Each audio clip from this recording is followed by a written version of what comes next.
नमस्कार प्रेक्षकांनो, स्टार प्रवाहावरील लग्नानंतर होईलच प्रेम या मालिकेच्या आगामी भागात आपण पाहणार आहोत की आता काव्य आणि नंदिनीचा घरी गृहप्रवेश असतो. तर नंदिनी आता नाव घेत म्हणत असते की लोण्याहून मऊ माझी सासरची माय, लोण्याहून मऊ माझी सासरची माय, लाख मोलाचा माझा भाबडाचा राया, लाख मोलाचा माझा भाबडाचा राया, मन हेच म्हणे हाच पती हवा, मन हेच म्हणे हाच पती हवा, सात जन्म साथ द्यावा माझ्या नंदिनीचे जीवा. त्यानंतर सगळेच सतत जीवाला नाव सुद्धा घ्यायला लावतात. तर त्यावर जीवा म्हणतो, कळस मानलं स्वतःला तरी तुळशी असते बाई, कळस मानलं स्वतःला तरी तुळशी असते बाई, नंदिनी या विठ्ठलाची होशील का रुक्माई.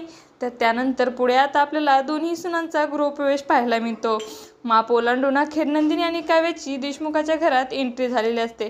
तर लक्ष्मीच्या पावलाने नंदिनी आणि काव्याने घरात गृहप्रवेश केलेला असतो. तर दुसरीकडे रम्या म्हणते की फक्त काही वेळ, व स्वात्या म्हणते की हे बाई आता काही करू नकोस, आता दोन्ही सुना घरी आल्या आहेत, आता त्यांचं लग्न झाले तेव्हाच काहीतरी करायला पाहिजे होतंस, तू आता उगाच तुझ्यामुळे ही लोक मला सुद्धा जेलमध्ये पाठवतील, आता तू काहीच करू नको, शांत बस, असं काही या भागात आपल्याला पाहायला मिळणार आहे. तुम्हाला जर आपला व्हिडिओ आवडला असेल तर चॅनलला लाईक, शेअर आणि सबस्क्राईब करायला विसरू नका. धन्यवाद.